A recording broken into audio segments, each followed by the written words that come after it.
Hello friends, മോളെ പേരെന്താണ്? അപർണ. ഇന്ന് എൻ്റെ കൂടെ സംസാരിക്കാൻ വന്നത് അപർണയാണ്. അപർണ ഇവിടെ വന്നിട്ട് എത്ര നാളായി സ്പെയിനിൽ വന്നിട്ട്? ഒരു മാസമായിട്ടുള്ളൂ. അപ്പോൾ സ്പാനിഷ് വല്ല സംസാരിക്കുമോ? സ്പാനിഷ് ഇപ്പൊ ഞാൻ പഠിച്ചു തുടങ്ങിയിട്ടുണ്ട് കുറച്ച് വർഷം. ഓക്കെ. അപർണ. സോറി, അപർണ നാട്ടിലെവിടെയാണ്? ഞാൻ കണ്ണൂർ. Very good. കണ്ണൂരിലെവിടാ? കല്ലശ്ശേരി. ഓക്കെ. അപ്പം ഇവിടെ ഫാമിലി ആരെങ്കിലൊക്കെ ഉണ്ട് ഇവിടെ? ആരുമില്ല. അപ്പോൾ മോൾ ഇവിടെ ഇങ്ങോട്ട് വരാൻ ഇപ്പോൾ ഈ വീഡിയോയുടെ ഉദ്ദേശം തന്നെ നമ്മുടെ കേരളത്തിൽ ഒത്തിരി കുട്ടികൾ എന്നോട് ചോദിക്കുന്നുണ്ട്, അച്ഛാ ഇങ്ങോട്ട് വരാൻ വേണ്ടി എന്താണ് ചെയ്യേണ്ടത്, എങ്ങനെയൊക്കെ വരണം, അവർക്ക് വേണ്ടി മോൾക്ക് പറയാനുള്ള കുറച്ച് നമ്മൾ മോളുടെ പ്രോസസ്സിൽ ഇവിടെ വരാനെടുത്ത പ്രോസസ്സിനെ കുറിച്ച് പറയാമോ? പറഞ്ഞോളൂ. ഇപ്പം ഞാൻ പഠിച്ചത് BSMS, അതായത് BSCയും MSCയും ഒരുമിച്ചുള്ള ഒരു കോഴ്സാണ്. അത് ഐസർ എന്ന് വെച്ചാൽ Indian institute of science education and research. അതൊരു കുറച്ചും കൂടി റിസർച്ച് ഫീൽഡിലേക്ക്, സയൻസ് ഫീൽഡിലേക്ക് ഓറിയന്റഡ് ആയിട്ടുള്ളതാണ്. അപ്പം എൻ്റെ ഫീൽഡ് കെമിസ്ട്രിയാണ്. അപ്പം ഐസർ ഒരു 5 വർഷത്തെ കോഴ്സാണ്. അപ്പോൾ അത് കഴിഞ്ഞ് എനിക്കൊരു ആഗ്രഹമുണ്ട് PhD ചെയ്യണം എന്നുള്ളത്. അപ്പം ഞാനിപ്പോൾ സ്പെയിനിൽ വന്നിരിക്കുന്നത് PhD ചെയ്യാൻ വേണ്ടിയിട്ടാണ്. എൻ്റെ ഫീൽഡ് ബയോ എഞ്ചിനീയറിംഗ് ആണ്. അപ്പം ഇതിലേക്ക് PhD നമുക്ക് ഇന്ത്യയിലും ചെയ്യാം, എബ്രോഡും ചെയ്യാം. ഇന്ത്യയിലാണെങ്കിൽ നമ്മൾ ഗേറ്റ് എക്സാം അല്ലെങ്കിൽ നെറ്റ് JRF ഒക്കെ ക്വാളിഫൈ ചെയ്യണം.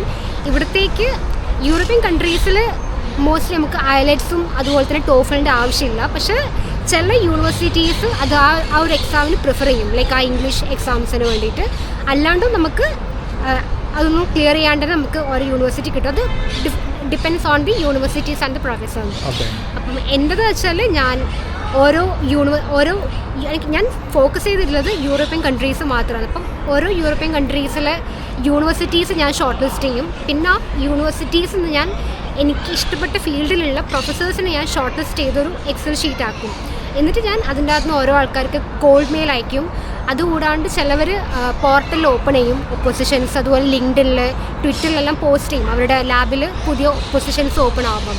അപ്പം അതൊക്കെ ഇങ്ങനെ കീപ്പ് ഓൺ സെർച്ച് ചെയ്തുകൊണ്ടേയിരിക്കും, ഫുൾ അപ്ഡേറ്റഡ് ആയിരിക്കും.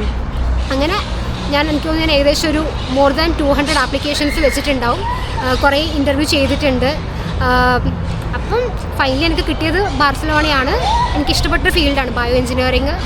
എൻ്റെ മേജർ കെമിസ്ട്രി ആണെങ്കിലും എനിക്ക് കെമിസ്ട്രിയും ബയോളജിയും കൂടെ മിക്സ് ചെയ്ത് something like I should make some molecules and I should bring those to some practical application. So അതായിരുന്നു എനിക്കിഷ്ടപ്പെട്ട ഫീൽഡ്.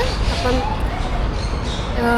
ഐസറിൽ +2 കഴിഞ്ഞ് ഐസറിൽ കിട്ടണമെങ്കിൽ ഒരു എക്സാം ഉണ്ട്, ഐസറിൽ ആപ്റ്റിറ്റ്യൂഡ് ടെസ്റ്റ് ഉണ്ട്. അത് ക്വാളിഫൈ ചെയ്ത് കഴിഞ്ഞാൽ ഐസറിൽ അഡ്മിഷൻ കിട്ടും. അതൊരു വൺ ഓഫ് ദി ടോപ്പ് യൂണിവേഴ്സിറ്റിയാണ്, സെൻട്രൽ ഗവൺമെൻറ് യൂണിവേഴ്സിറ്റിയാണ് ഇന്ത്യയിലെ.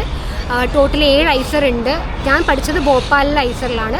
ട്രിവാൻഡ്രത്തുണ്ട്, തിരുപ്പതി, പൂനെ, മൊഹാലി, കൊൽക്കത്ത, അങ്ങനെ ഡിഫറെൻറ്റ് ഐസേഴ്സ് ഉണ്ട്. അപ്പം ഓക്കെ. നമ്മളിപ്പോൾ ഇവിടെ വരാൻ വേണ്ടി ഫിനാൻസ് ആയിട്ട് എങ്ങനെയാണ് ലോൺ, സ്റ്റുഡൻസ് ലോൺ അങ്ങനെയുള്ള ഇല്ല? അങ്ങനെ ഇത് നമുക്ക് റിസർച്ച് വിസയാണ്, എംപ്ലോയി പോലെയാണ്. അപ്പോൾ നമുക്ക് പൈസ വേണ്ട. ലൈക്ക് നമ്മൾ വരുന്ന സമയത്ത് നമ്മുടെ അക്കൗണ്ടിൽ ഇത്ര പൈസ വേണമെന്നൊന്നുമില്ല. ഇങ്ങോട്ട് സ്കോളർഷിപ്പ് കിട്ടും. സ്കോളർഷിപ്പ് വഴി വന്നല്ലോ. എല്ലാത്തിനും ഉണ്ടാവില്ലല്ലോ അങ്ങനെ? അല്ല, PhDs സ്റ്റൈപ്പൻഡ് പോലെ ഉണ്ടാവും പഠിക്കുന്ന സമയത്ത്. പിന്നെ പുറത്ത് നമ്മൾ അപ്ലൈ ചെയ്യുമ്പോൾ ചില സ്ഥലത്ത് സെൽഫ് ഫണ്ടഡ് എന്ന് കാണിക്കും. അതിൽ അപ്ലൈ ചെയ്യാണ്ടിരിക്കുന്നതാണ് ബെറ്റർ. അല്ലെങ്കിൽ നമ്മൾ സ്കോളർഷിപ്പ് അപ്ലൈ ചെയ്ത് അത് കാരണം നമുക്ക് സ്കോളർഷിപ്പ് ഉണ്ടെങ്കിൽ മാത്രം പുറത്ത് ചെയ്യുന്നതാണ് ബെറ്റർ. ഓക്കെ. ഇപ്പോൾ മോള് പറഞ്ഞതിൽ ഒരു കാര്യം ഞാൻ നോട്ട് ചെയ്തത് 200 ആപ്ലിക്കേഷൻസ് അല്ലേ കുറേ. അപ്പോൾ അത്രയേറെ സ്ട്രഗിൾ ചെയ്തു. അപ്പോൾ മോൾക്ക് ആ ഒരു ബേസിൽ നമ്മുടെ കേരളത്തിലെ കുട്ടികൾ പറയാനുള്ളത് എന്താണ്? ഒരു പ്രചോദനം എന്താ പറയാനുള്ളത് അവരോട്? അതെന്ന് വെച്ചാൽ നമ്മളിത് പ്രോസസ്സ് സ്റ്റാർട്ട് ചെയ്യുമ്പം പ്രൊഫസർമാർക്ക് മെയിൽ അയക്കുമ്പോൾ സ്റ്റാർട്ടിങ് നമുക്ക് ഒരു റിപ്ലൈയും കിട്ടില്ല. അപ്പോൾ നമ്മൾ വിചാരിക്കും ഓക്കെ നമ്മൾ കേപ്പബിൾ ആയിരിക്കില്ല, ലൈക്ക് എന്തൊക്കെയൊക്കെയോ പ്രശ്നങ്ങളുണ്ട്. ബട്ട് കീപ്പ് ഓൺ ലൈക്ക് അയച്ചുകൊണ്ടിരിക്കുക. അപ്പം ഒരു പോയിന്റിൽ നമുക്ക് മേ ബി അത് പോസിറ്റീവ് നിങ്ങൾക്ക് സെലക്റ്റഡ് ആയി എന്നുള്ള മെസ്സേജ് ആയിരിക്കില്ല. മേ ബി നമ്മൾ ഏതെങ്കിലും ഒരു പ്രൊഫസർ നമ്മളെ റെക്കഗ്നൈസ് ചെയ്യും, okay your CV is good. ചിലപ്പോൾ ആ ഒരു കുറച്ച് കാര്യങ്ങൾ നമ്മൾ മോട്ടിവേറ്റഡ് ആയിട്ട് ഓക്കെ നമ്മളിത് ഓക്കെ ആണ്, നമ്മൾ കീപ്പ് ഓൺ സെൻഡ് ചെയ്തുകൊണ്ടേ ഇരിക്കുക, സ്റ്റോപ്പ് ചെയ്യരുത്. ലൈക്ക് അതൊരു ഭയങ്കര സ്ട്രഗിളിങ് ഫേസ് ആണ്. ബട്ട് നമ്മൾ എടുക്കുന്നതിൻ്റെ എഫേർട്ട് നമുക്ക് എന്തായാലും കിട്ടും. അത്രയും നമുക്ക് വിഷൻ ഉണ്ടെങ്കിൽ. ഞാൻ അങ്ങനെ വിശ്വസിക്കുന്ന ഒരാളാണ്. Okay, thank you very much കേട്ടോ. അപ്പോൾ എല്ലാവർക്കും thank you my dear friends. അപ്പോൾ ഈ കുട്ടി പറഞ്ഞതൊക്കെ ശ്രദ്ധിച്ച് കേൾക്കുക.